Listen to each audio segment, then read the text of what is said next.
Mrs. Caro looked up as her secretary opened the door.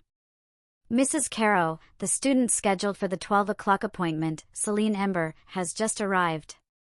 Should I send her in? Yes, Fiona. This might take a while, better to start early. Mrs. Caro will see you now. Please come in, Selene. Thanks, Blake, the young girl replied. Selene entered the office, a striking girl with short black hair cut asymmetrically, emphasizing her heart-shaped face. Her small upturned nose gave her a youthful look, and her thin, freshly shaped eyebrows framed large, fiery eyes. Her eyes were unusual, large and perfectly round without pupils. Their colors shifted between red, yellow, and orange, almost glowing as if they could light a dark room. Her full red lips seemed oddly mature for her age, and her petite chin completed the heart shape of her face. Hello, you must be Selene Ember? Mrs. Caro asked. Yes, ma'am. Don't be afraid, dear, I won't bite. Please, take a seat. And just call me Mrs. Caro. The girl smiled shyly and settled into a chair across from the desk. Good. There are some things we need to discuss, whether you pose any threat to my students or staff, and your change of appearance. Selene's expression tightened at that last part, but she said nothing.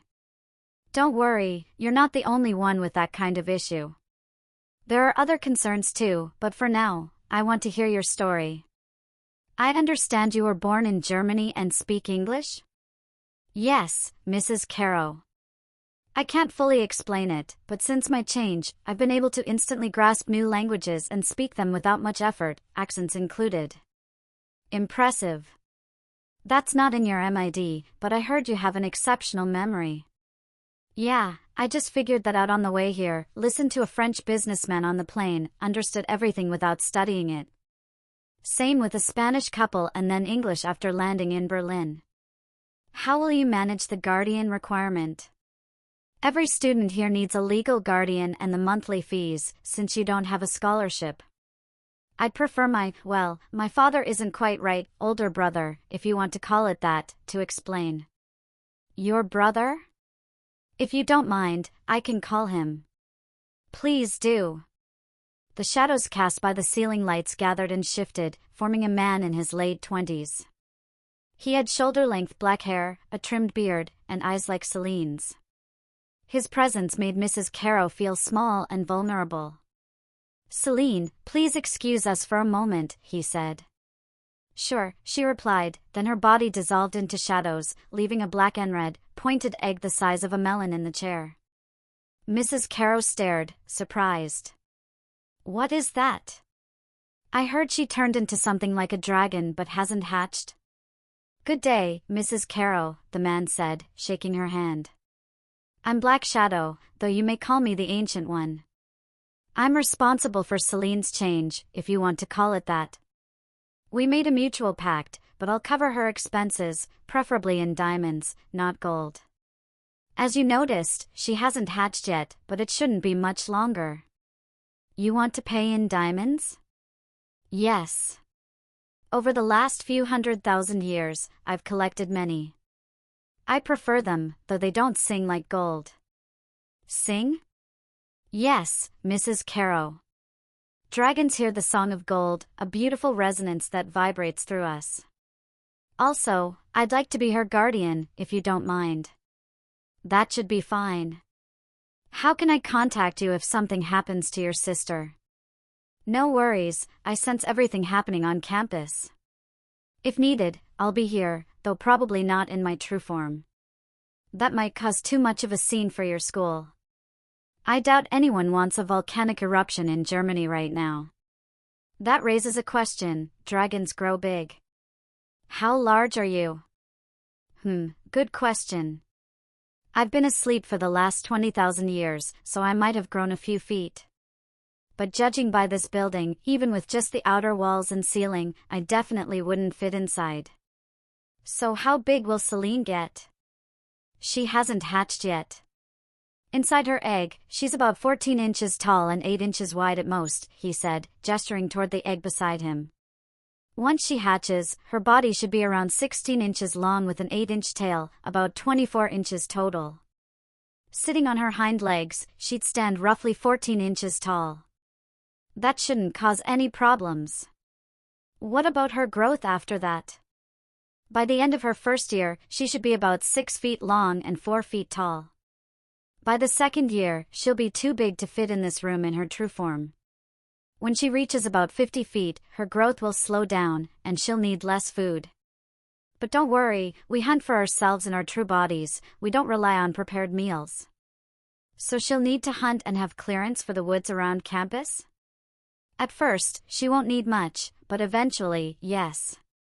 She'll likely handle any rodent issues after hatching and take care of other problems in her human form. But about 3 months later, she'll have to hunt deer and similar animals in the woods. What about the grove? No worries there. Nature hasn't sent anything hostile our way, except maybe dwarfs. They have a bad habit of stealing our gold. That's all for now. I want to hear what's happened so far, Mrs. Caro said. The man sat next to Selene, who shifted back into her human form. Selene, would you kindly tell us what's happened? Mrs. Caro asked. I began my story.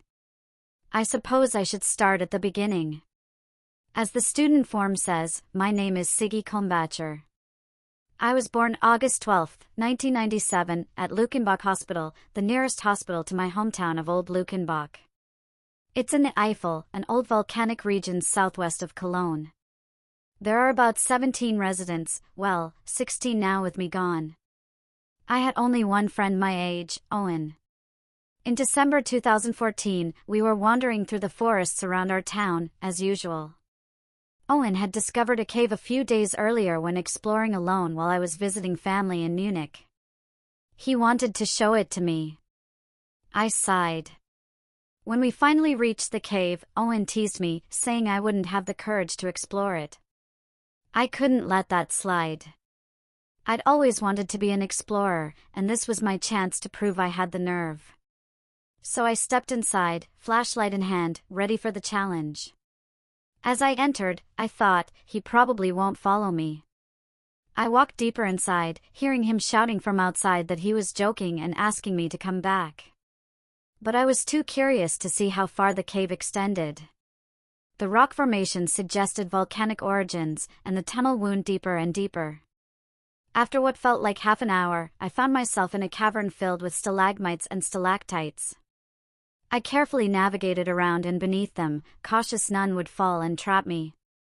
Beyond the forest of rock formations, I reached a fork where several paths split off. Maybe I should turn back, I thought. There's no risk of getting lost from here on, but I haven't found anything yet.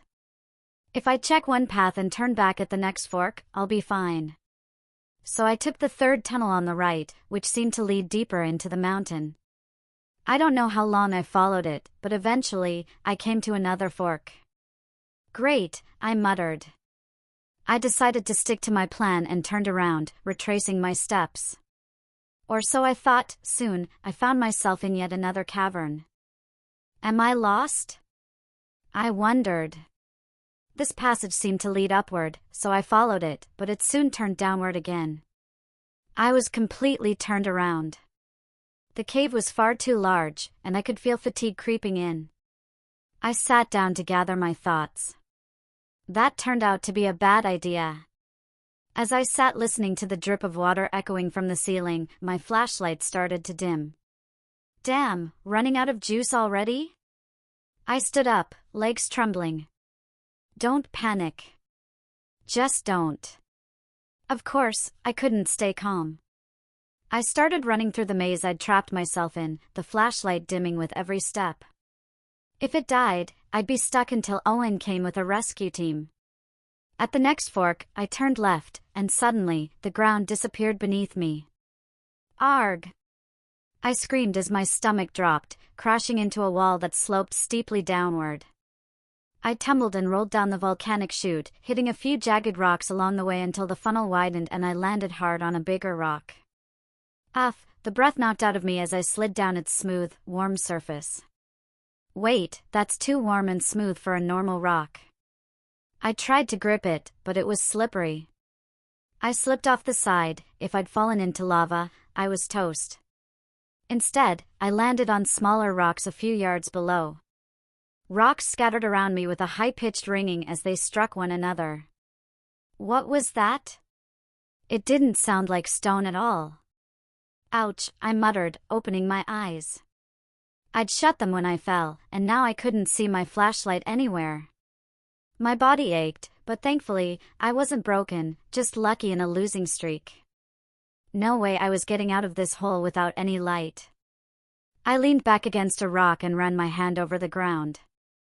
Again, something fell with that piercing, strange sound. I picked up a rock, heavier and rounder than expected, almost coin-shaped. Tossing it, it hit the floor with the same high-pitched ring. Then a flickering red glow like flames began filling the cavern. No way, was lava rising? I looked down. What I was sitting on sparkled gold. Coins, thousands of them. Turning my head, I saw a massive, flaming circular gate, probably 7 feet wide, white on the outside with blazing fire inside. That can't be an eye. But it was. The eye of a giant dragon I had just awoken. Who dares disturb my slumber? Words echoed in my mind, not spoken aloud, but suddenly my own thoughts, yet not mine. I swallowed hard. Awesome, that's a real dragon? Damn, I think I pissed him off. Why did I think of the dragon as male? His thoughts sounded masculine, if you could tell such a thing. A human? What is one of your kind doing in my lair? Don't think you can steal my gold. I looked around. The cavern was piled high with gold and jewels, and sprawled atop it lay the largest creature I'd ever heard of. The dragon's head alone was the length of 3 school buses and twice as wide. Its long, flexible neck stretched so far the fiery light from its eyes didn't even reach its body. Answer me, human. Why did you wake me? The dragon's thoughts filled my mind again. I'm sorry, mighty dragon. It was an accident. I was exploring a cave above your lair, got lost, and when my flashlight started to die, I panicked and fell down a funnel into your home. I mean no harm. So you fell into my lair by accident? Hard to believe. And calling me mighty dragon, are you trying to flatter me, mortal? No, I just don't know how else to address a dragon. You're the first I've met. May I ask your name? Laughter filled my head. My name? I've been called many things. Dwarfs called me the Dweller in the Dark. Before the Sundering, during the war between dragons and the Siggi, I was the Great Winged Shadow. But keep it simple, call me Black Shadow. My true name is beyond your kind's understanding. What's your name, little human? Oh, I'm Siggi Combatcher. Pleasure to meet you, Black Shadow. That doesn't sound right. The dragon moved his massive head closer, and I felt him studying more than just my appearance. Perhaps I was too quick to call you a mere human. What do you mean? I asked, no longer feeling threatened. I need time to understand what you are. Meanwhile, it's best you return to your people. They've started searching and are gathering outside the cave entrance. Suddenly, I recognized my location and how to get back without falling through another funnel. This will help you find your way back. I want to meet you again, little one. That'd be great. How can I get back to the surface before others enter? Don't worry. I'll send you. Thank you so much. I hugged him. Well, I tried to hug under his eye, if dragons even have cheeks. The dragon's head shuddered. Ah, that feels good. Don't stop. I kept hugging the spot, gently stroking it. Did I just find his sweet spot? Chuckling inside my head, I thought, you found it, huh? I felt my cheeks warm and slowly pulled back, stopping the hug. Ah, no need to be embarrassed, the dragon reassured me. But you're a male dragon, I said. We don't fuss over minor details. We can change them if needed, though I haven't done that in hundreds of thousands of years. Hundreds of thousands? You don't look like someone that old. I'm a dragon. We don't age like mortals do. Smoke curled from his nostrils. Whoa, he blows smoke when annoyed? Interesting. Sorry, I better go before someone starts climbing down here to find me. We wouldn't want that, would we? You're sharp. I'll return you to where you came in. Suddenly, I was standing near the cave entrance where I had entered hours before. Voices echoed nearby. Owen had already contacted locals, and they'd come searching for me, just as Black Shadow said. I stepped outside to see my parents and several others. Hey, what's going on here? I asked. Mom rushed over, hugging me like she hadn't seen me in years. Siegfried. We were so worried when Ollie called. Mom always called me Siegfried instead of Siggi and expected the worst. I'm fine, Mom. Lost my flashlight, which is why I took longer to get out. Owen came up beside me. Everything okay? Ollie, why'd you call everyone? I wasn't gone that long. You're the moron, it's past 6. Everyone was relieved I was safe, though the adults scolded me as usual for being irresponsible, cave exploring, yada yada, you get the idea. Mrs. Caro interrupted. So you weren't mutated when you left the cave? To be honest, I'm not even sure I'm a mutant. What do you mean? Like I said, I was 17 but age regressed in my human form. However, I gestured to my body, this isn't really my true form anymore. Mrs. Caro looked concerned. Selene, this is what makes you a mutant. Excuse me, Black Shadow interjected. Mrs. Caro, you should hear her out. She makes a valid point. I suggest waiting for her to finish before making judgments. Mrs. Caro frowned but nodded.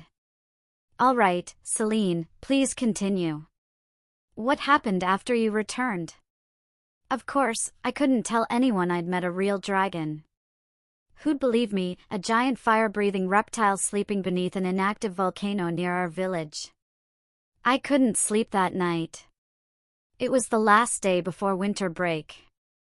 After school, I bought 2 military-style MacLight flashlights and enough batteries to last a few days. I told my parents I'd stay at a friend's place starting tomorrow. That night, I packed supplies in my camping sleeping bag, slipped out, and headed into the woods to the cave entrance Black Shadow had described. Then I followed the cave into his lair. You returned earlier than expected, little one, the dragon's thoughts filled my mind. Did I just surprise a dragon? Yeah, if I hadn't needed supplies, I might have come back yesterday. I don't know why, but it feels right being here. Feels right? Yeah, I guess I like being near you, it makes me feel calm. Would he mind if I sat next to his head? His fiery eyes would help me see. That's interesting. Your kind usually dislikes being deep underground. But no, your presence doesn't bother me, you can sit beside me. He reads my thoughts like an open book, I really need to work on that. Yay! I climbed over piles of gold, the high-pitched clinking of coins echoing around me. If you like that, you should hear gold the way a dragon does. Yeah, but that's not really possible. Such a shame, that must be a beautiful sound. The dragon must have noticed my sadness because he gently moved his massive head close enough to touch me. His touch was surprisingly soft, for a dragon, like a giant black wall slowly pressing against me. Whoa, hey there, big guy. Thanks, I won't start crying, okay? I said, surprised by his care. A strange feeling stirred in my stomach, something I'd never felt before. I reached out and stroked the soft spot beneath his eye, knowing he liked it. I wanted him to know I cared, too. I glanced at Mrs. Caro. Well, I won't go into too much detail, but a few hours later it got pretty cold outside because of the winter, so I slipped into my sleeping bag. Didn't hear you complain, she remarked. My cheeks warmed. Stop that. It's embarrassing. What if she notices? Humph, we're dragons. We don't care what a human thinks, the dragon seemed to say. The next morning, lying beside the dragon, he began teaching me what it truly meant to be a dragon. I never questioned why he shared all this with me. So you and the dragon became friends in just 3 days? Sorry, but that sounds unbelievable, Mrs. Caro said skeptically. Humph, black shadow blew smoke from his nostrils. I didn't expect it either. It was like meeting a soulmate at first contact. Then she must be an avatar, I thought. Mrs. Caro nodded knowingly. You didn't think anything, Mrs. Caro, I interrupted. Please let me finish. On my second night in the dragon's lair, we grew closer. He shielded me from the wind with his wings, even down in the cavern depths. His warm body, kindled by the flames within, kept me cozy. I can't explain why, but I felt completely at ease beside him, and I knew I wanted to stay. When morning came, I dreaded leaving. What's wrong, little one? Black Shadow's thoughts entered my mind. He cared so deeply for me, a mere human? How could I expect him to understand? He was a dragon, born eons ago. I don't know. I just don't want to leave, but I must. My parents might realize I'm not at a friend's place, I said, tears welling up.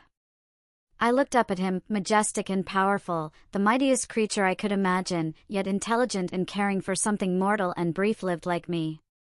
The dragon leaned in, nudging me closer to his body with his massive head, then curled his tail around me, enveloping me completely. You underestimate yourself. I can't remember the last time I cared for anything besides gold. You have a big heart and a soul worthy of being called a dragon. But I'm just a human, I thought, grief weighing heavy. My little one, some things can change the universe. That's what makes us dragons special. I don't fully understand how, but our magic is fundamentally different. We don't cast spells, it's more like an intense feeling that rises from within our essence. I don't know much about magic, I admitted. Let me ask you one thing, do you want to be a dragon? I swallowed hard. Did he really ask that? How could I accept such a gift? I didn't feel worthy. But deep down, I wanted nothing more than to live forever alongside a dragon like him. That's all I needed to know, he said, breathing gently toward me. Mrs. Caro, you should understand he hasn't merged his essence with mine like a spirit bonded to an avatar. He's still himself, asleep on his pile of gold in Germany. What happened is that, following his feelings, he bathed me in dragon magic. We don't know exactly how it works, and no one can command this level of magic by will or training, it just happens, rarely. In all his long life, he's only managed this a few dozen times. The results are always unpredictable. When his breath faded, I was lying there in my egg. Mrs. Caro looked utterly confused. But how can you speak if you haven't hatched? You must have a body of your own by now. As I said, we don't really understand either. The best explanation is that I'm breeding myself anew as a dragon. I lifted my loose shirt to show her my swollen belly, clearly shaped like an egg inside. Mrs. Caro stared at my belly. But how? That can't be possible. She saw me as a mutant girl with a swollen stomach claiming to be breeding myself. How can this be? It doesn't make sense. Black Shadow laughed. As we said, we don't fully understand what happened. From what we can tell, Selene was transformed female so she could hatch herself as her dragon form. Her physical body is an extension of her magic, which she manipulates from within her egg. We came up with this idea so she could calm her human parents. But why would you want to calm them down if you're both dragons? I always thought the fleeting human world didn't concern you at all, Mrs. Caro asked. I think I can explain, Mrs. Caro. We dragons don't forget anything we've seen, heard, or smelled. We remember everything we've lived through. The only way to escape that is by losing yourself in the Song of Gold. Since I used to be human and had a family, I wanted to spend some time with them, live at least a normal human lifespan. It's just a matter of time, and we have plenty of that. I see your point, Mrs. Caro nodded. So how did you decide to come to Whately Academy? Let's get back to where we left off. Black Shadow breathed his magic onto me, and it surrounded me completely. It was a strange sensation, like being completely exposed before him. My body started to shift and change without pain. Suddenly, I felt wrapped in some warm liquid, and shortly after, I realized I couldn't move. What's happening? I tried to move, but the liquid held me tight. I don't know why, but I calmed down quickly. This doesn't feel bad, it feels safe. But where am I? Little one, a surprised voice reached me from outside the shell. That must be him, the other dragon. Wait, another dragon? Of course, we were alike. Wait, I used to be human, but now I'm not. I'm a dragon. I tried moving again but couldn't. Brother? I don't know why I thought of him that way, but that's how I felt. Little one? Is that you? Yeah, I think so. What's going on? I can't see anything. Well, you kind of turned into a dragon egg. No wonder I couldn't move, I was still a baby dragon inside my egg. Wait, that means I had to be bred. Okay, so who's going to breed me? Suddenly, I felt a pull and grabbed onto it, following the strange sensation. I wasn't expecting this. What are you doing, little one? Following the magical feeling, I realized I was recreating my old self around me. When I opened my eyes, I could see again, or rather, I saw for the first time. The cavern was enormous, and the gold around us sang my brother's song. Hello, brother. I figured it'd be silly to wait for a female dragon to breed me in her flames or for the volcano to erupt again in thousands of years. Chuckling filled my mind. Well, sister, you're even more impatient than I was at your age. Quite a trick you pulled. Sister? Oh right. I looked down at myself, mostly back to my form, though much smaller. I noticed my swollen belly beneath my chests. I definitely need a mirror. Pregnant? That meant I was breeding myself? Well, I could live with that better than waiting inside an egg for years. Trust me, Selene Ember, you're beautiful, even in disguise. Selene Ember? Small Shadow? You made up that name just now? Thanks, brother, but I really need to see myself in this form, there might be some adjustments needed. I won't argue. I understand that feeling. You'll be safe as long as you're still in your egg, so you should probably return to your human parents for now. They're worried since you haven't come back yet. Yeah, I figured. But I don't really want to leave you alone here. Don't worry. Here's a gift for you. 2 gold bars rose from the ground. One is to hear your song, and one to remember me. I hugged him at his soft spot. Thank you so much, dear brother.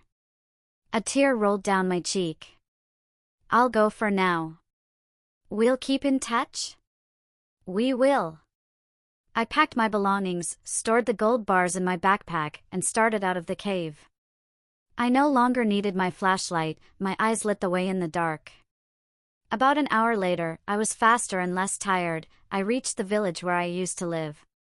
I adjusted my clothes with a thought so no one would notice the changes immediately and walked through the village. The big neighbor's dog that always barked at me approached, sniffed, then whimpered and retreated to its kennel. I could get used to that. I arrived at my human parents' home and let myself in with the keys. I'm home. Oops, I didn't mean to say that out loud. Siegfried, nice you're back. Did you miss the bus? I thought you'd be earlier. Yes, Mom. I had to walk, but it was fine. I already ate lunch. Okay. I'll call you when dinner's ready. Thanks, Mom. I climbed the stairs to my room, packed away my stuff, then headed to the bathroom. Our two-story house felt like my own apartment except for the kitchen and dining room. Looking in the mirror, my face still resembled my old self enough that no one would notice. Except for the light in my eyes, if I looked closely, I saw a small fire burning there. My eyes were starting to change shape, too. Well, nothing to worry about, I'm sure no one will notice yet. I stripped off my clothes and stared at my reflection. This could be a problem. Down there, I was fully female, and my belly looked like I was 5 months pregnant. I might be able to hide it for a few days, but eventually, they'd notice. My chests were at least B-cups, and remembering how pregnant women's chests usually grow, I was pretty sure they'd start swelling soon, even if it was just a disguise. The biggest other change was that I'd lost about an inch in height, not too bad since I was never very tall. I'd been around 5 feet 8 inches, now closer to 5 feet 7 inches. No big deal. Back in my room, I altered my clothes some more so my parents wouldn't spot the changes. Then I sat on my bed and pulled the 2 gold bars from my backpack. I hid one under a side panel I used as a secret stash, mostly for old magazines I'd sneaked away years ago. Holding the other gold bar, I began to hum softly to it. It didn't take long before I noticed the sound change, from my brother's long, melodious tone to a shorter, faster rhythm that matched me. Hearing my own song reflected in the gold was unforgettable. Dinner went well, and my parents didn't notice anything. I learned I could eat much more than usual. My father looked surprised at the amount of meat I devoured. I forced myself to eat some potatoes, even though their taste made me feel sick. Luckily, they didn't insist on salad. "You're hungry, son. The food can't be that bad in the city. You'd be surprised. Mom's homemade food is always best." "Maybe I'm finally starting to grow," I joked. I thought you'd shrunk a bit when you walked in," Mom said. "Stop joking, I'm not an old man." Aside from that, dinner was quiet. Afterward, I excused myself and went back to my room. I lay down, held the gold bar, listened to its song, and drifted to sleep. The next morning, I heard someone moving in my room. "Siggi? Where are you?" Seconds later, my father came closer. "What's this?" He picked me up. "Feels too light to be stone." He tapped me. "Sounds hollow. Could it be an egg?" I never heard of anything this size, maybe a dinosaur fossil? But those colors, oh no, I'd turned back into an egg and he'd found me. "What do we have here?" "Oh my God, is that gold?" How could the day get any worse? "Brother," I called Black Shadow. "My human parents found me as an egg and my gold. What do I do?" "Try explaining it to them. If that fails, I'll visit in disguise." "Siggi! We need to talk now," my father shouted through the house. How could this be? I never raised my son to steal. Where else could he have gotten a dinosaur egg and gold bar? "Oh no, Dad thinks I stole." "Dad, please don't be afraid." "Siggi, where are you?" He moved around holding me carefully. "Dad, you're holding me in your hand." "Siggi, what are you talking about?" "Show yourself." "Wait, did I hear something?" "No, Dad, you didn't hear anything, I'm speaking telepathically." "What's he thinking, playing dumb?" "I'm just going to throw all this away." "No, Dad, please." I panicked. Thankfully, he seemed to realize I was scared. Did that scare him? "Son, we need to talk." "Yeah, we do. But I can't change back while you're holding me, or rather, I didn't dare try, who knew if his hand might get stuck in my chest?" Dad stood still. What's he thinking? Does he believe he's holding the egg or the gold? "Dad, it's me, inside the egg. Please just lay me on the bed." Instead, he dropped me in shock. I fell to the floor. The good news, dragon eggs are tough. Neither I nor the egg was hurt. I rolled a few feet away and knew I had no choice. I summoned my magic and began reshaping my disguise. Moments later, I looked up, and Dad's jaw literally dropped at my feet. "Dad," I tried to calm him. "Who are you?" he asked. "I'm Siegfried, your son, or rather, your daughter now." "Daughter?" "Dad, I know it's a lot, but please try to calm down." "But you're pregnant?" "It's complicated. Please sit down." He couldn't resist and nearly collapsed onto my bed. My son turned into a girl, and now he's pregnant. I must be dreaming. I moved closer and took his shoulder so he'd meet my eyes. "Dad, remember when I went into the cave a few days ago?" "Yes." "I didn't get lost, I stumbled upon something."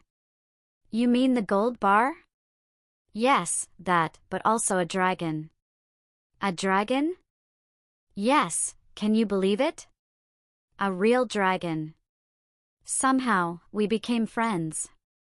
When I told everyone I was staying with a friend in the city, I was actually going back to the caverns to talk with him. "You stayed 3 days in a cave with a dragon? Who are you? And what have you done with my son?"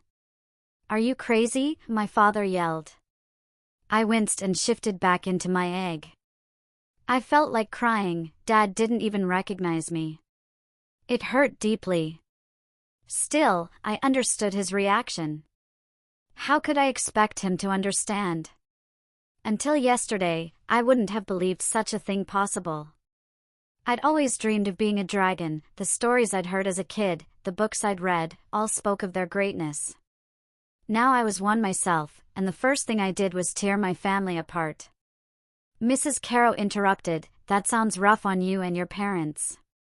How are they handling it?" "Better than I expected at first. It's still a lot for them, having their son turn into a dragon who spends his time lying in caves, collecting gold, and listening to it. Well, they got the gold part. But when they realized I might live forever and they wouldn't have human grandchildren, that was the hardest for them. Well, your mom adapted to the first parts quickly once she accepted it was still you." Black Shadow nodded in agreement. "Oh yes, Mom helped comfort Dad a lot." When I woke from my self-pity inside the egg, I realized I wasn't in my room. I was lying on the living room table, with Dad, Mom, and Black Shadow seated around me. He explained what happened and apologized. Dragons can't control their highest magic and sometimes act without thinking when it builds up. Mom cried and asked if it was still me inside the egg. He explained that my human self was still there, though I no longer saw myself as human. He explained the difference in our perception of time, and we all agreed it was best for me to stay with my family as long as possible. I'd never forgive myself otherwise.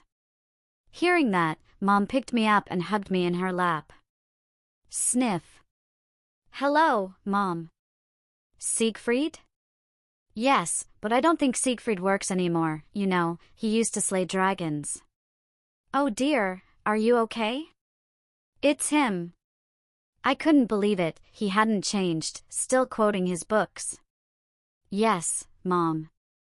I'll manage. I'm more worried about you and Dad. And hey, these books are great." Relieved laughter filled my mind. "I'm so happy for you. I always knew you dreamed of this since I let you read that first book about dragons. I just don't know how to handle it. I mean, you changed. Dad said you're a girl and pregnant. You didn't do anything reckless, did you?" "Ugh, Mom. I'm not ready for that. The pregnant part, well, I'm not really pregnant. I'm breeding myself. When the magic finished and I became a dragon, I wasn't hatched yet. To hatch as a dragon, we need warmth either in the flames of a female dragon or an active volcano. I had neither, but I couldn't wait thousands of years for something to happen, so I acted on my own. As for being a girl now, dragons don't care much about gender, so I changed to meet the necessary requirements."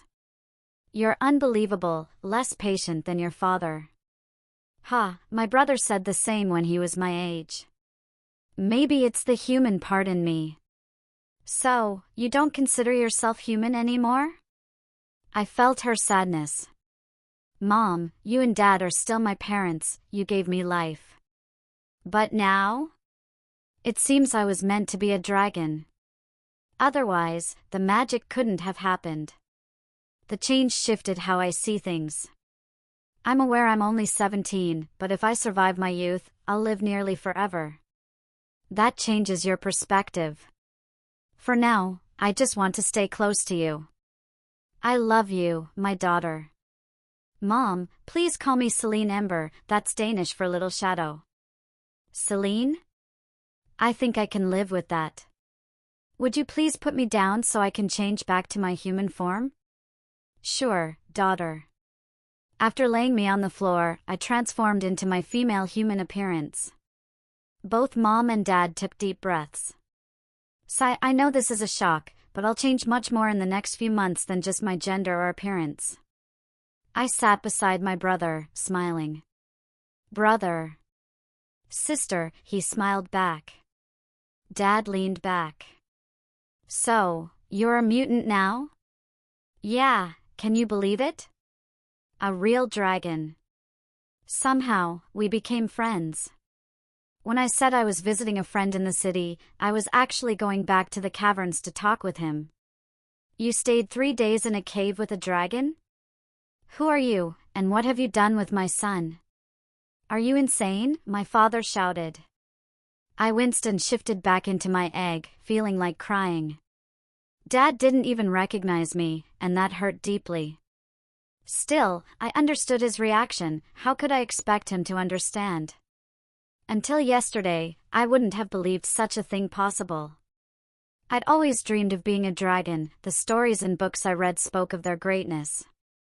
Now I was one, and the first thing I did was disrupt my family. Mrs. Caro asked, "That sounds difficult for you and your parents. How are they coping?" Better than I expected, though it's a lot for them. Having their son turn into a dragon who spends time lying in caves with his gold and listening to it, well, they got the gold part. But realizing I might live forever and never give them human grandchildren, that was hardest. Your mother adapted quickly once she accepted it was still you. Black Shadow nodded. Yes, Mom helped comfort Dad a lot. When I stopped feeling sorry for myself inside the egg, I realized I wasn't in my room. I was lying on the living room table, with Dad, Mom, and Black Shadow sitting around me. He explained everything and apologized. Dragons can't always control their highest magic and sometimes act without thinking when it builds up. Mom cried and asked if it was still me inside the egg. He explained my human self was still there, though I no longer saw myself as human. He described the difference in how we perceive time, and we agreed it was best for me to stay with my family as long as possible. I'd never forgive myself if I didn't try. Hearing that, Mom picked me up and hugged me. Sniff. Hello, Mom. Siegfried? Yes, but I don't think Siegfried works anymore, you know, he used to slay dragons. Oh dear, are you okay? It's him. I couldn't believe it, still quoting his books. Yes, Mom. I'll manage. I'm more worried about you and Dad. And hey, these books are great. Relieved laughter filled my mind. I'm so happy for you. I always knew you dreamed of this since I let you read that first dragon book. I just don't know how to handle it. You changed. Dad said you're a girl and pregnant. You didn't do anything reckless, did you? Mom! I'm not ready for that. The pregnant part, well, I'm not really pregnant. I'm breeding myself. When the magic finished and I became a dragon, I wasn't hatched yet. To hatch, dragons need warmth, from a female dragon's flames or an active volcano. I had neither, but I couldn't wait thousands of years, so I acted on my own. As for being a girl, dragons don't care much about gender, so I changed to meet requirements. You're unbelievable, less patient than your father. My brother said the same when he was my age. Maybe it's the human part in me. So you don't consider yourself human anymore? I felt her sadness. Mom, you and Dad are still my parents, you gave me life. But now? I was meant to be a dragon. Otherwise, the magic wouldn't have happened. The change changed my perspective. I'm only 17, but if I survive youth, I'll live nearly forever. That changes how you see things. For now, I just want to be close to you. I love you, my daughter. Mom, please call me Selene Ember, that's Danish for little shadow. Selene? I can live with that. Would you put me down so I can change back to my human form? Sure, daughter. After she laid me on the floor, I transformed into my female human form. Both Mom and Dad took deep breaths. I know this is a shock, but I'll change more in the next few months than just gender or appearance. I sat next to my brother, smiling. Brother. Sister, he smiled back. Dad leaned back. So, you're a mutant now? Dinner went well, though I mostly ate meat, and my brother didn't eat at all since he wasn't truly present with us. He explained almost everything about my growth, that we dragons can shift our bodies, though we always retain some dragon features like pointy ears and the fiery glow in our eyes. He told them that while we are nearly invulnerable inside our eggs, we're extremely vulnerable during the first years after hatching because our scales need time to harden. We grow about 4 times our size each year until reaching roughly 27 yards in body length. After that, growth slows as natural enemies disappear, and later our need for food decreases. He mentioned he last hunted around 20,000 years ago before going into slumber and hasn't felt hunger since. My parents found this fascinating, though I already knew much of it from my 3-day conversation with him and shared memories as part of my species. Still, it felt strange. I hardly saw myself as human anymore, having been a dragon, or rather a dragon in an egg, for only a few days. But I knew it wouldn't change who I was, just my perspective on time and mortal life. After lunch, my brother and I said our goodbyes. I decided to spend my days mostly with my parents. There was little benefit staying out at night when they slept. It's not that dragons don't sleep, but we slumber for centuries at a time. Since I was young, I wouldn't sleep long, probably only when I felt safe from external threats.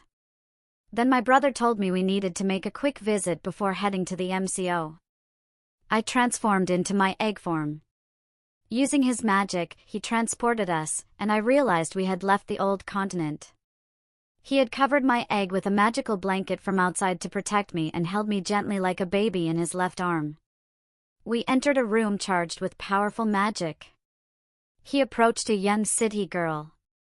Hello, Kira Westbrook, daughter of the Burning Oak, paramount Queen of the West in the Fivefold Court, patron of the wolf folk and their kin, 8th Queen of the West.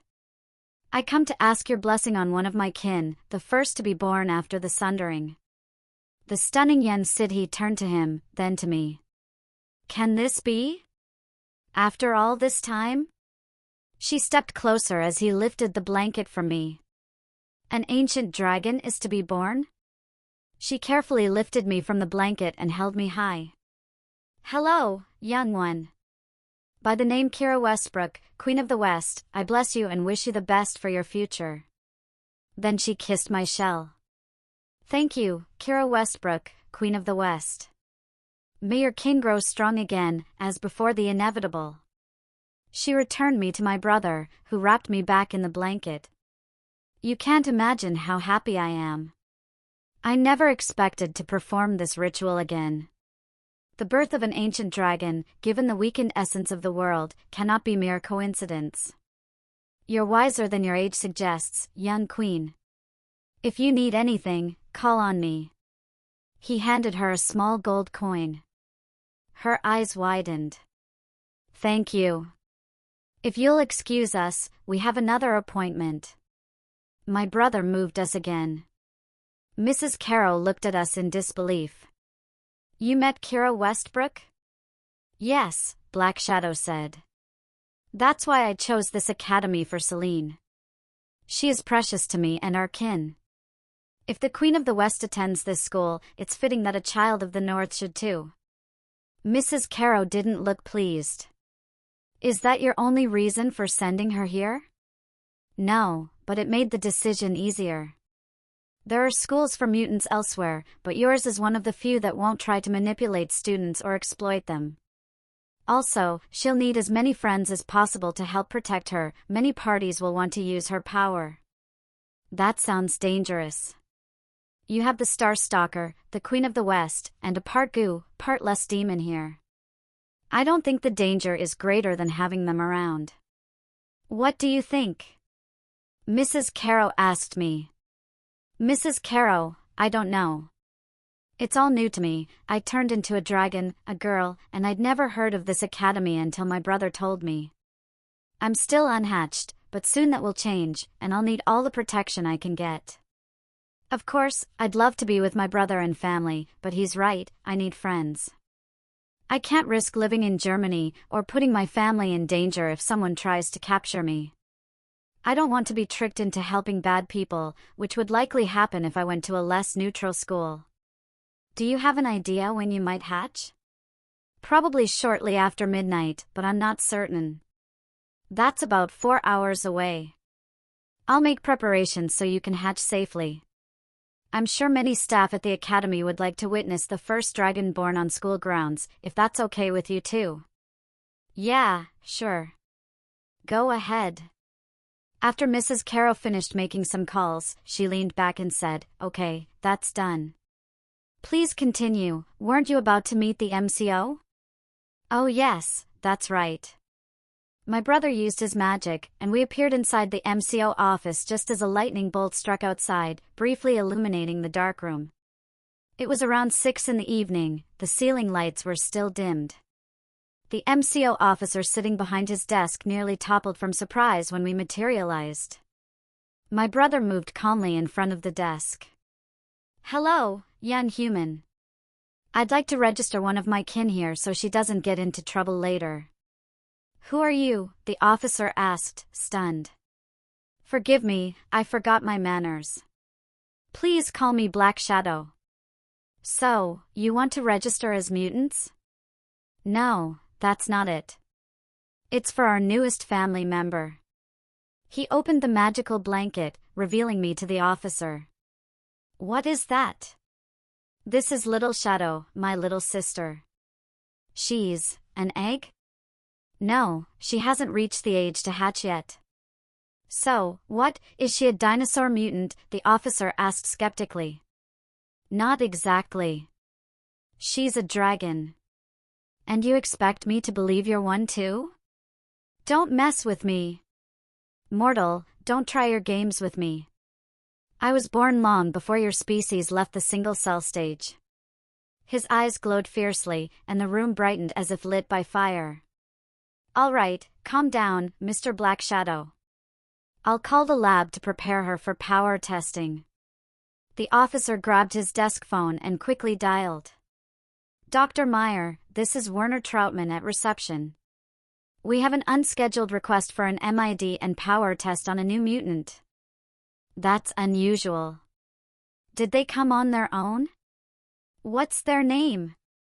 What do they look like?" "She's named Little Shadow, here with family. They claim to be dragons. The mutant is inside an egg about 14 inches tall and 8 inches wide, black with red dots." "So, a mutant and her egg for testing?"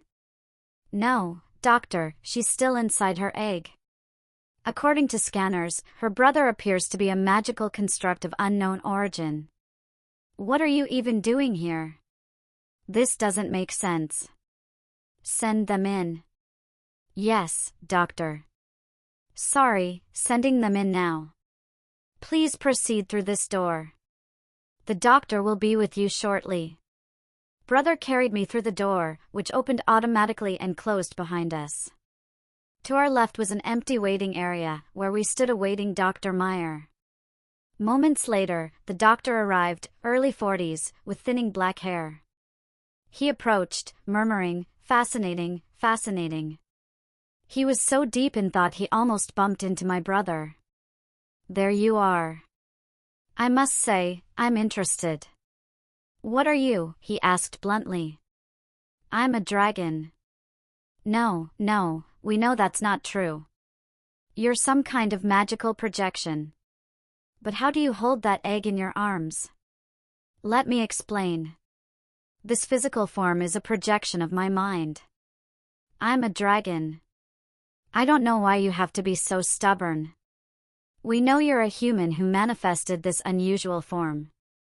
Don't tell me what I am, mortal. If you want to know, are you ready to see? Even telepathic, that's fascinating. So you can show me your true form here? No, I'll have to take us elsewhere. That won't work here, we have wards against teleportation. Just give me your hand and see for yourself. Joking? Maybe, but no harm letting him realize he can't teleport here.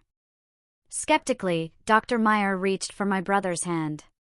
The moment they touched, my brother pulled us into his lair. What is this? I can't see anything, BRR, it's cold. How did you get past the wards?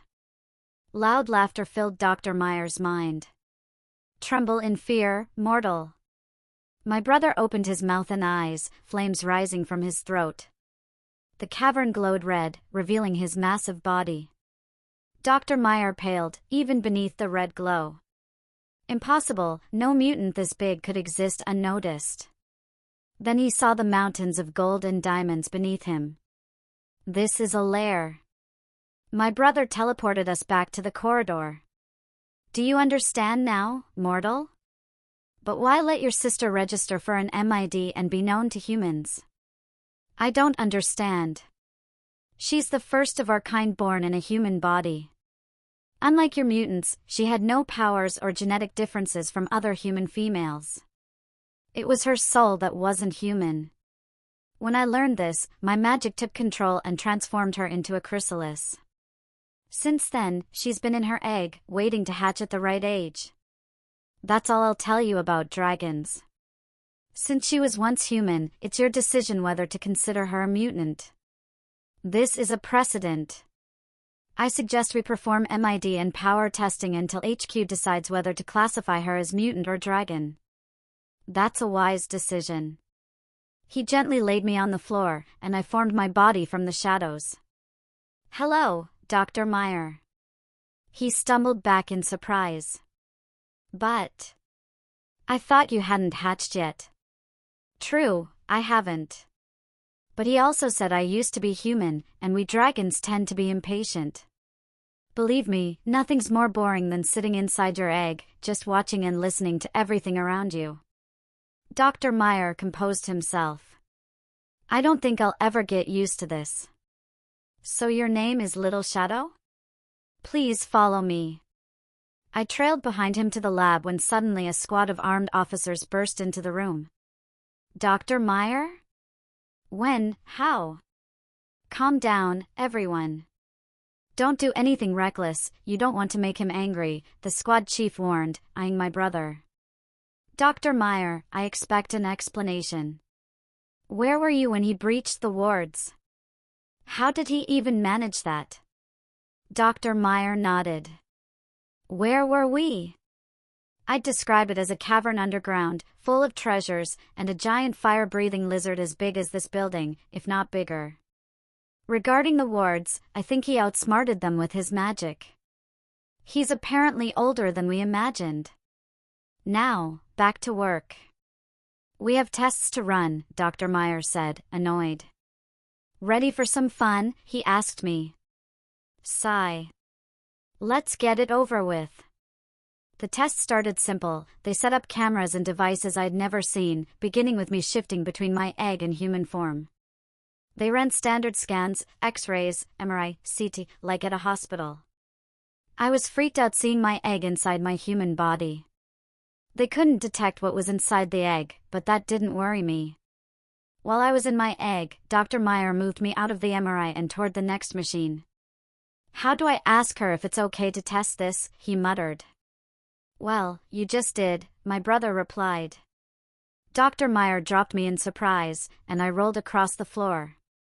The loud sound and his shocked face were priceless. He hurried to pick me up again. Oh no, if I'm hurt, my brother could rage and destroy entire nations. Don't worry, dragon eggs are tough. She's telepathic? Well, her brother is, but she's still in her egg. Dr. Meyer apologized. Sorry for dropping you. For the next test, we want to check your eggshell's durability and see if we can probe it. We won't try to break it, okay? Sure. You probably won't get anything, but give it a shot. Maybe I'll escape this prison sooner. He placed me in a test room and strapped me down so I couldn't slip away. A robotic arm with several drills emerged from the floor. It started with the first drill, but after a few seconds without progress, switched to the second. How long till the diamond drill? Dr. Meyer asked an assistant. About a minute.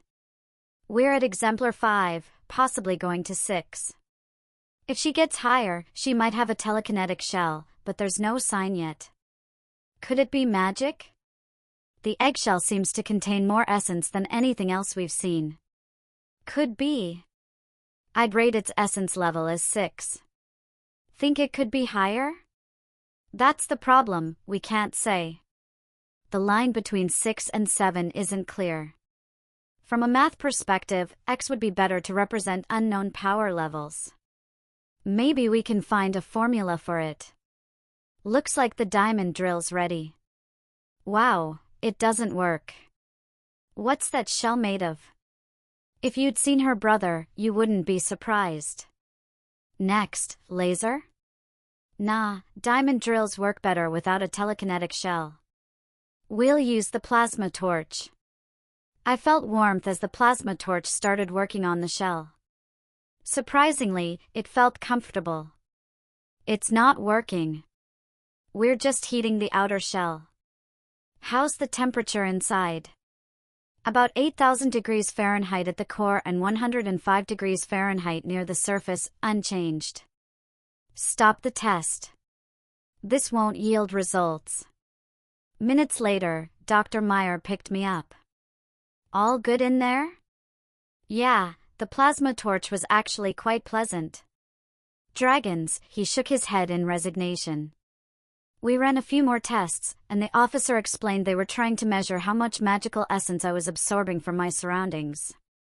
Then I transformed back into my human disguise, and we began some simple tests, math problems, memory challenges, and later, a language test. It felt easy at first, so I wondered where the difficulty lay. Then I came across a question I didn't understand. The test read, Question 36, please translate the following 8 sentences. Then the sentences followed. Susie walks with her dog in the park. Peter would like to invite Susie to the cinema. But Susie can't since she is on a walk with her dog. Peter and Susie met in the park. They go to the cinema after Susie has finished her walk with the dog. The dog is named Imhotep. Imhotep comes from Japan near Mt. Fuji. Mt. Fuji is a volcano that has been active in the past. There was no indication of which language to translate into. Dr. Meyer? I asked. Yes, what is it? I don't understand question 36. There must be an error. Let me check. No, everything is as intended. But you don't specify which language to translate to. That's obviously German. But the sentences are already in German, as is the rest of the test. What? The sentences were not German at all. I had an idea and asked, could you read question 6 aloud? The dog is named Imhotep. Most interesting. Wait, did she just speak ancient Egyptian? Now sentence 2, please. Peter would like to invite Susie to the cinema. English is fine. Let's try Swedish, it's not widely spoken here. Now sentence 5. They go to the cinema after Susie has finished her walk with the dog. That's really interesting. And you say all the sentences look the same to you? Yes, it's all written identically. Quite a fascinating ability. At least you won't struggle reading anything. He didn't explain further and said, please return to your brother in the waiting room while we finish your MID. I'll bring it to you shortly. Also, note that we want to perform another test after you hatch, or you can send us results from another lab like ARC.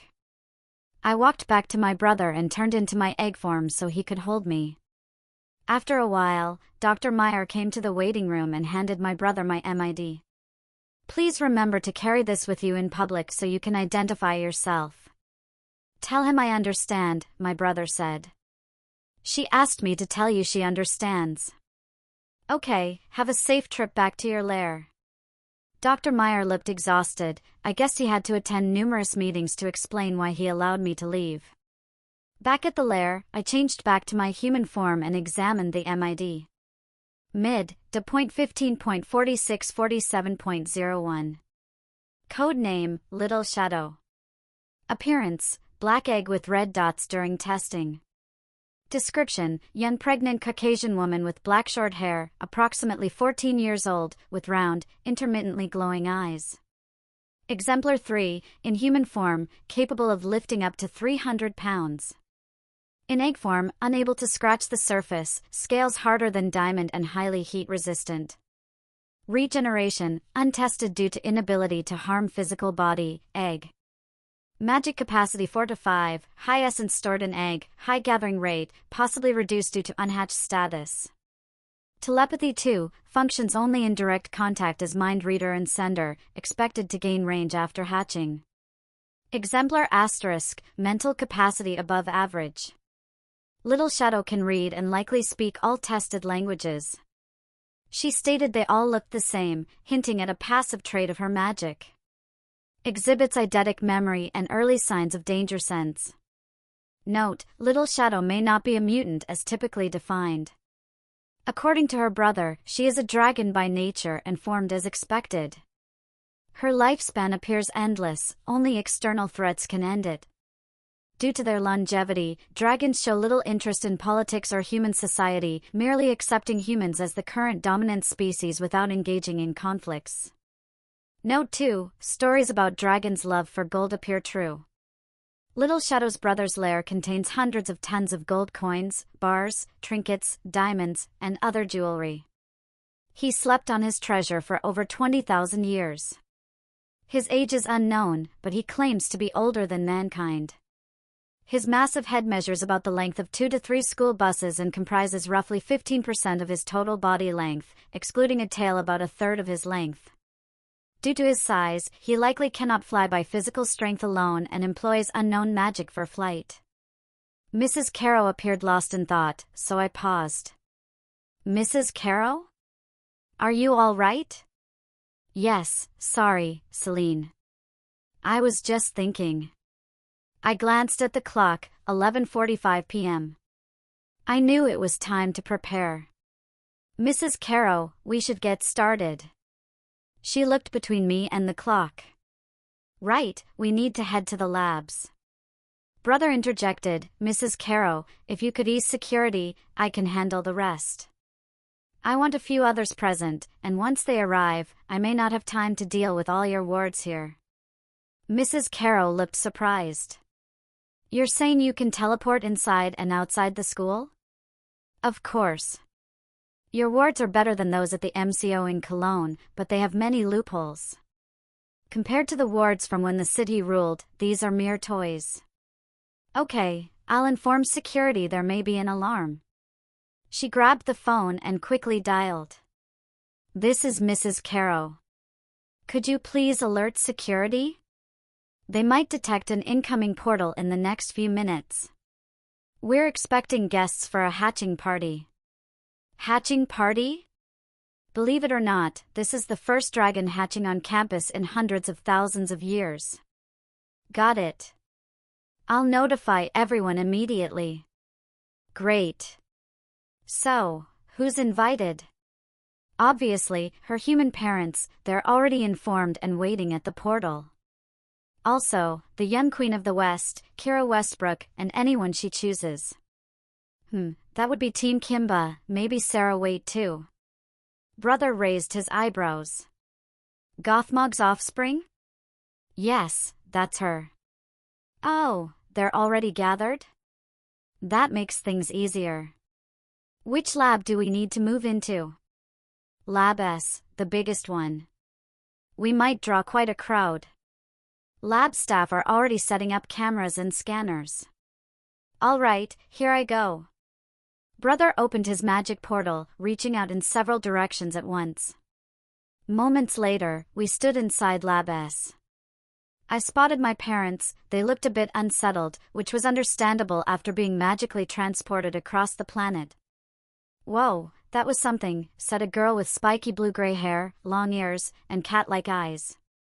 You have no idea, Kira added. I haven't seen magic like this before. Mom, Dad, I called, rushing to hug them. Selene, they hugged me back tightly. Good to see you all, Team Kimba. How's your vacation? Mrs. Caro asked. A punk girl with black hair muttered, this name is still terrible. Excuse me, everyone, may I have your attention? A lab technician called out. I've been told we don't have much time. Please clear the area where the egg will be placed. Could someone put the egg on the blanket over there? He pointed to a white blanket on the floor. I stepped onto the blanket and transformed into my egg form, ready for the process. The doctors, dressed in typical white lab coats, rushed about, setting up cameras and scanners. How are you feeling, Lil Shadow? One asked. Like a zoo attraction, I replied. They chuckled. Understandable. This is a once-in-a-lifetime event for everyone here, except maybe Kira, Sarah, Tenio, and us dragons. I get it, I said, but my human side feels like everyone's just waiting for the next little kitten to be born. Someone's in a bad mood, huh? Not really. Wait, what's this feeling? I think it's starting. Inside my egg, I tried to move. It was cramped, and I barely had room. I could hear people outside talking. Look! It just moved a little, Kira exclaimed excitedly. Interesting. It looks like she's drawing essence from the eggshell, one doctor noted. I pushed my head against a balloon-like membrane surrounding me. There was slightly more space now, and my body touched the inside of the egg. She moved again, stronger this time. Tenio said. Whoa, she's becoming active, pulling a lot of essence from the shell, Kira added, recognizing what I was doing. She was a sissification, after all. Resting inside the egg was exhausting. Freeing myself from the sticky membrane took effort. FSSSH, did I just hiss? I explored my body. For legs, no hands, but my front paws were flexible. My claws felt retractable, maybe I could tear the sticky membrane with them? 2 more arms, wait, those must be my wings. Better keep them close. And my tail, I could move it freely. My neck was incredibly flexible. Using my front claws, I started tearing at the balloon-like covering while pushing my head against the eggshell. Did you catch that sound? One lab technician asked. Yeah, sounds like a hiss. She's moving more now. Any idea how long before she's out? I don't want her to suffocate, my human mom worried. Hey, is that a crack in the shell? There it was, a crack. I gathered strength and pushed again, breaking the egg with a loud crack. Mrs. Caro watched the egg tremble as movements stirred inside. Then a small crack appeared. Tenio, one of the Academy's freshmen and part of Team Kimba, gasped in excitement. Oh my god, is that a crack in the eggshell? The egg paused its shaking for about a minute, then suddenly trembled more violently. The crack widened, and a strange energy filled the air. Kira gasped, she's drawing all the free essence in the room. Moments later, the egg shattered. Mrs. Caro watched the tiny dragon nestled among the broken shell. It was pitch black, slick with a yellow-green goo. About the size of a cat, the dragon began licking the residue from its body, stretching its long, flexible neck to reach every spot. After ignoring the stunned crowd for a few minutes, it finally stood up and shook itself like a wet dog, flicking off the remaining goo. The little dragon glanced at the crowd and seemed to mentally ask, what, never seen a dragon hatch before? Then it spread its wings, thin membranes nearly transparent despite their black color, so close to the body that Mrs. Caro hadn't noticed them before. Suddenly, the dragon leapt toward the crowd, adjusting its trajectory with its wings, and landed on Kira's shoulder. Kira only managed a surprised Kaya before the dragon disappeared under her long red hair. "Hey, that tickles!" Kira protested, but the dragon didn't stop until only its tail remained visible. Its head peeked out from the other side of Kira's shoulder, nestling comfortably around her neck. Finally settled, it yawned, "I'm going to rest now." Tenio stepped closer and gently touched the dragon. "Wow, she feels so smooth. How is that even possible?" "Stop poking her, Tenio," Kira said protectively. "She needs her rest." "But yeah, she's really comforting, like satin against my neck." Everyone gathered around Kira to admire the little dragon. Even Mrs. Caro edged closer. "Is she asleep already?" "I don't think so," Kira replied. "That takes years. She's probably just resting." Black Shadow offered, "If you'd like, I can explain what just happened." "You can?" Mrs. Caro asked. "Of course. It's simple. She needed a lot of energy to break out of the egg, so now she's resting and refilling her essence. That's why she chose to be near the person with the most essence, the Queen of the West. Also, she's young and looking for a safe place. Being close to the Queen is natural since we've been allies in the past." "That makes sense," Kira agreed, gently stroking the dragon's head beneath her eye. "FSSSHH," the dragon hummed, leaning closer, making Kira blush. Finally free from my egg, I still had sticky goo on my scales and began cleaning myself. Not too bad, I thought. It took a while to remove most of it, and once I was mostly clean, I stretched and shook myself like a dog, flinging off the last bits. Everyone was staring. "Man, they're huge." I mentally asked, "What, never seen a dragon hatch before?" I spread my wings to check them and looked for a safe resting spot. Kira's shoulder would be perfect, hidden under her hair and close to a strong source of essence. I flexed my hind legs and jumped, using my wings to adjust midair, landing on her left shoulder. "Kaya!" she screamed, startled. "This feels good, her neck is just right." I tucked myself under her hair, pressing close to her skin, moving behind her head to her other shoulder with my front paws. "Hey, that tickles." My tail was still visible, but I needed it to hold on as she moved. I lifted my head through her locks and rested it on her shoulder. Comfy now, I curled around her neck. "Oh wow, I'm exhausted." Yawn. "I'm going to rest now," I announced to the crowd. The blue-haired girl approached gently, touching my skin. It felt good, of course, it's mine after all. Kira defended me, clearly glad I'd chosen her neck to rest on. Mrs. Caro moved closer. "Is she asleep already?" Kira shook her head, knowing I was too young to sleep. Brother explained why I'd chosen Kira as a resting place, and Kira admitted she understood. Then Kira did something unexpected. She touched beneath my eye with a finger and gently rubbed. "FSSSHH," I moaned, melting at her touch. "Ah, don't stop, oh Queen." I sang a soft song in the dragon tongue, one of comfort and pleasure. Kira blushed, I'm sure she understood some of the meaning.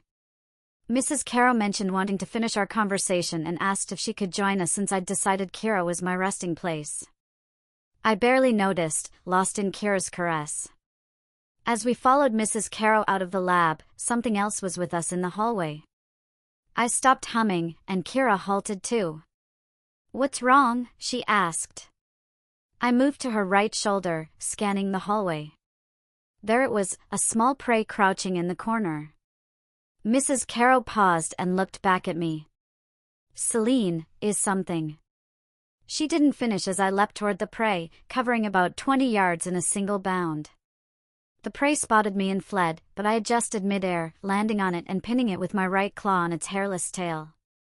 I bit its neck, tossed it upward, breathed a quick flame over it, caught it again, then shifted my jaw to swallow.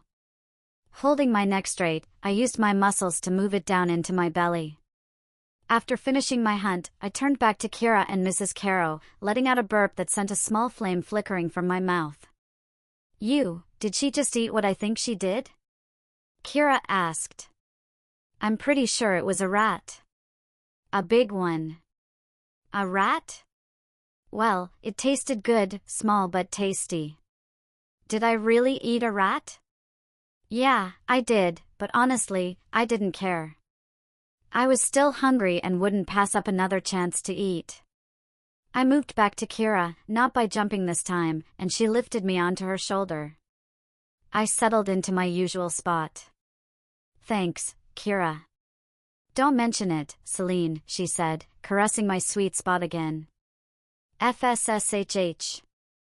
You never know when to stop, you little torturer, I teased. Kira smiled. I do like it, maybe a little too much. I thought about stopping. Don't you dare, she warned. Hypocrite. I started singing another song, this one about the hunt and love for nature. Can we move on now? Mrs. Caro interrupted. Sure, but I might have to pause again if I spot more prey. I'm still pretty hungry. Didn't you just eat a rat that was a quarter of your weight? I could eat a dozen more right now. Mrs. Caro suppressed a laugh. Well, at least we don't have to worry about rats on campus anymore. We left the underground tunnel from Lab S toward Kane Hall. Stepping outside after hatching overwhelmed me, the flood of new but strangely familiar sensations hit like a tsunami. Sounds everywhere, the wind brushing leaves. Could I actually count leaves by the way the wind whispered past? Maybe. The buzz of countless tiny creatures on and beneath the ground. The soft wing beats of an owl passing a few hundred yards away. Then I spotted a pigeon landing nearby. It hadn't noticed me, busy pecking at the ground. Silently, I dropped low, even Kira didn't see my sudden movement. Then, in an instant, I burst forward, leaping low across the grass toward the pigeon. It didn't realize what struck it. I roasted it briefly before eating. With the pigeon in my belly, I felt much better. Nearby, I spotted a white rabbit sitting in an oddly inviting spot, as if it were bait. That was suspicious. It should have heard me kill the pigeon, so why was it still there? I decided to leave it for now and slowly moved back to Mrs. Caro and Kira, who had paused while I finished my meal. Someone was watching me. Annoying. Sorry to keep you waiting, let's get going, Kira offered her shoulder. I jumped up and this time sat upright, scanning the area for whoever was trying to lure me. Has she fully recovered? Too bad, I liked resting against her neck. If someone enjoys it that much, it's hard not to oblige. All right, I couldn't identify this fool anyway. I'm coming back cuddling. I curled around Kira's neck again. You can read my mind? She asked.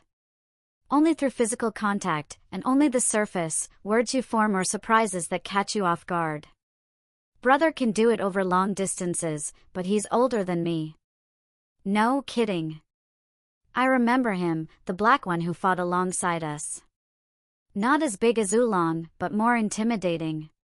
Oolong was long and graceful, wise to no end. Black Shadow was raw power and fire, cunning and devious. No surprise he's still alive. Brother said he foresaw what your ancestor planned and had an escape ready. Lucky it worked. So, who's the fool you can't identify? Like I said, I don't know. Someone lured out a white rabbit that should have run when I attacked the pigeon. But it didn't, it must have seen me. Something's off. The spot smelled fishy. First day out of the egg and someone's already after you? Hey, I know that's a funny play on words, but it's not a game. Giggling, are you sure? FSSSH, no, I admitted. Queen, I need a favor. A favor from a black dragon? That must be serious. Actually, it's simple. I can't risk doing this alone yet, but I need to get it done soon. What can I do? I need to meet the ancestral spirit of nature in the southern forest. If I'm hunting here, it has to know I'm around. I'm not sure it'll like me, even though we used to be allies long ago. I need you to make sure it won't attack me on sight. I'm too young to defend myself against its guardians. You know of the Grove? Grove? That's a fitting name. It's actually the next major essence center near mine.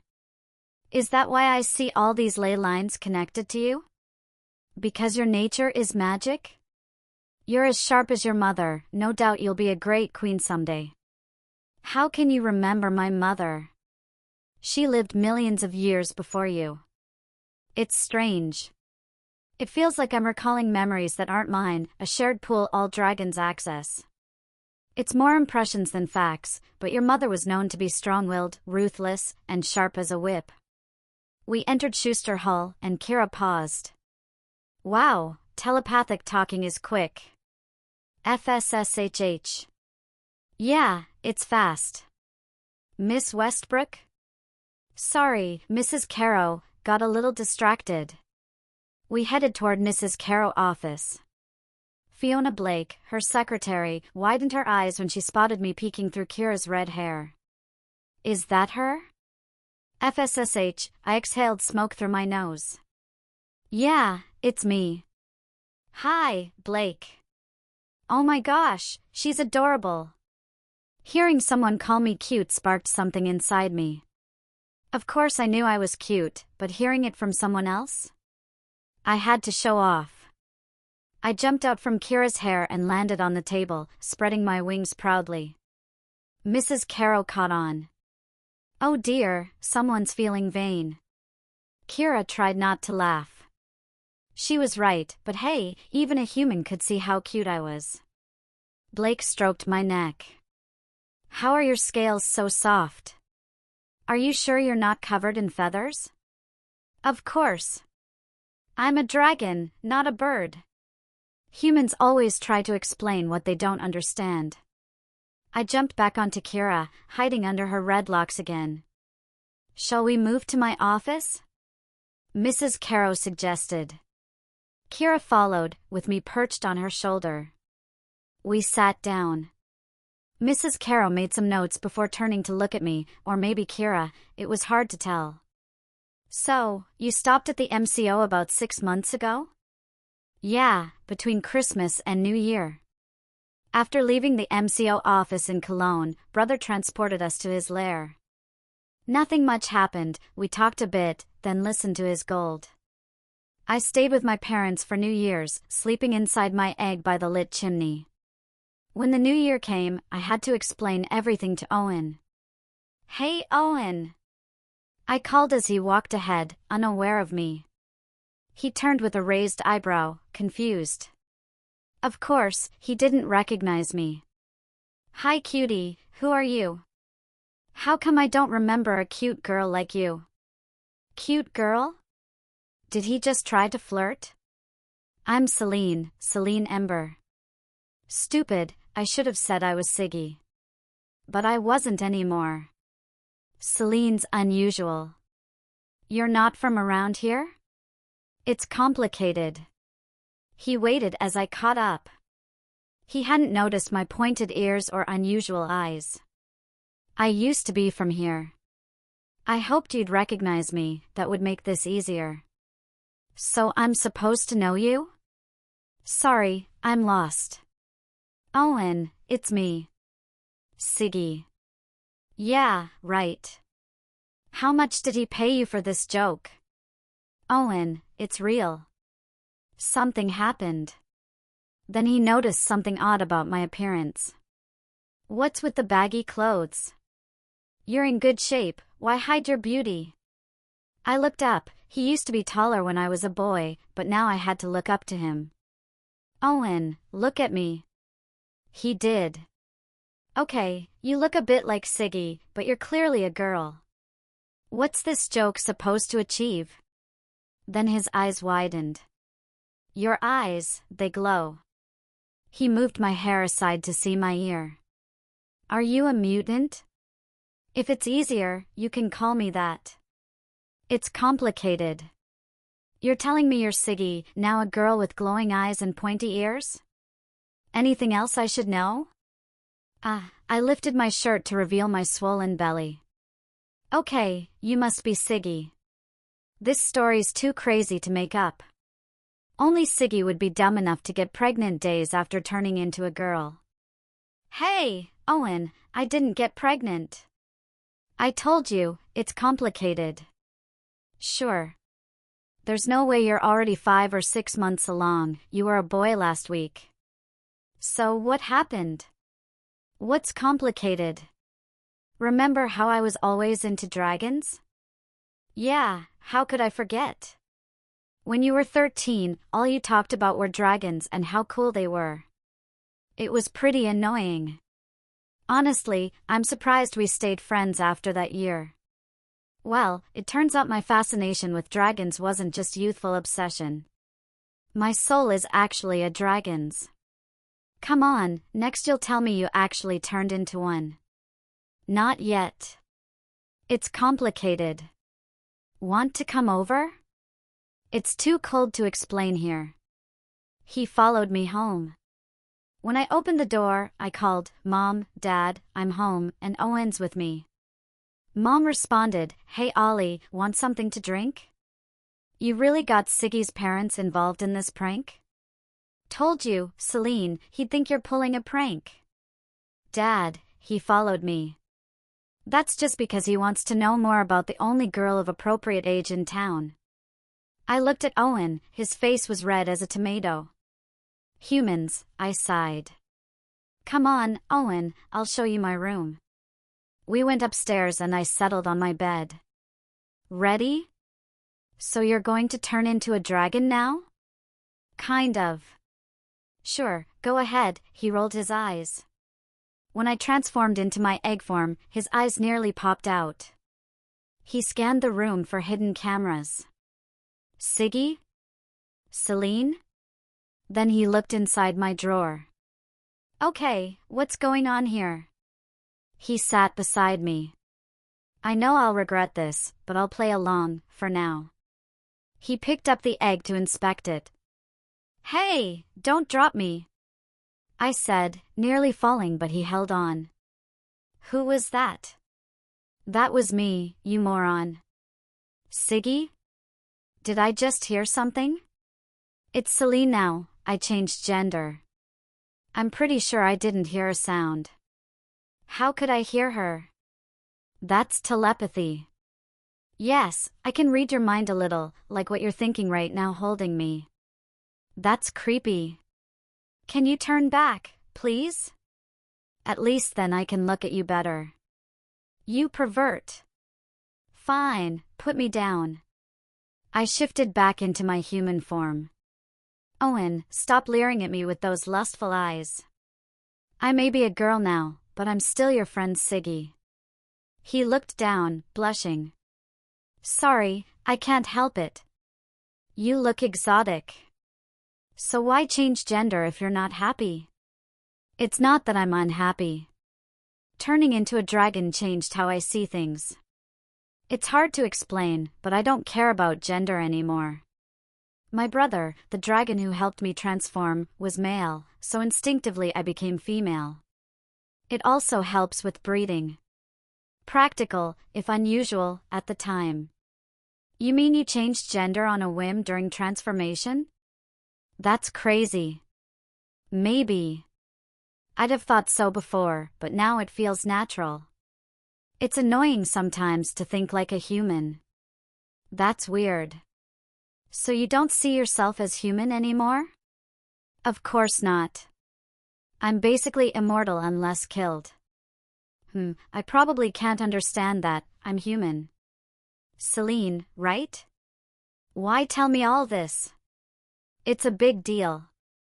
I've thought about it a lot. Since I'll always remember, I'd regret not explaining why I left school and left you alone. You're leaving school? Why? I'm going to a private border school in the US, a place for mutants to learn to control their powers safely and coexist with humans. Plus, with humanity's rising hostility towards mutants, staying here isn't safe. Having a dragon around?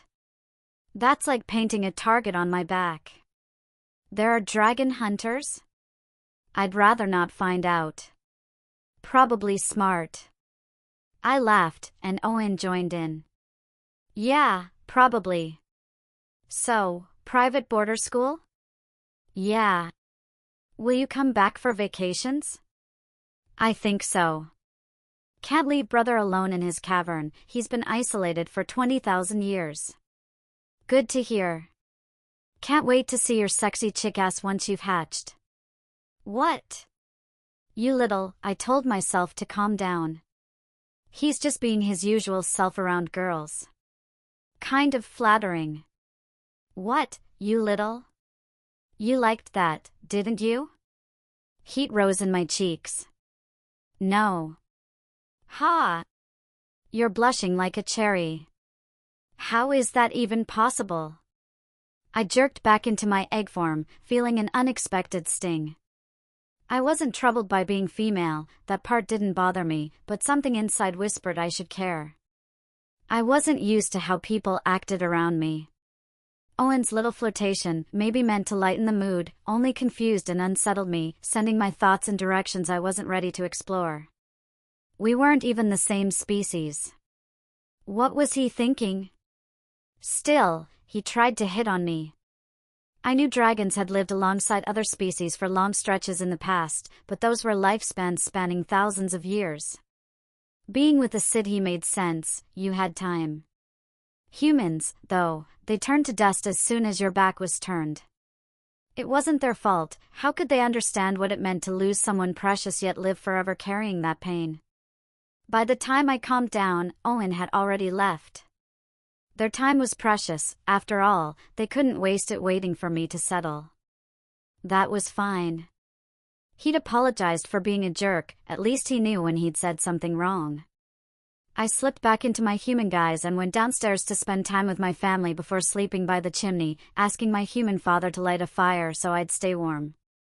Days flew by, and soon the new school year began. Owen barely had time for me. I spent most nights with brother, visiting my parents only occasionally. Brother shared stories of the dragons still alive, mostly dormant in the east, and how few we'd become. Tears of fire welled in my dragon's eyes thinking how close we came to extinction. Kira gently caressed me, helping me through the memory. Don't cry, little shadow. Your birth means our species still lives and is blossoming again. Hearing her thoughts in Siggi comforted me. You can't lie in the old Siggi tongue, though they excelled at skirting truth, there was none in her words. Thank you, Kira. Mrs. Caro looked at me knowingly. She'd lost someone precious too and seemed far older than she appeared. Compared to my potentially endless life, she was young, but probably 4 or 5 times my age. That's mostly everything that's happened since. Nothing flashy worth mentioning. That's plenty, Mrs. Caro said, and it gives me what I need to consider your request to enroll at Whately Academy. I'd like to place you in Poe Cottage, at least on trial. This relates to your recent gender change. I'm sure you know we'd want you to share a room with another student. Living near Kira and her friends might be good for you. I understand. One thing, when you were in your egg, you changed your appearance, right? Can you still do that? You mean the human disguise?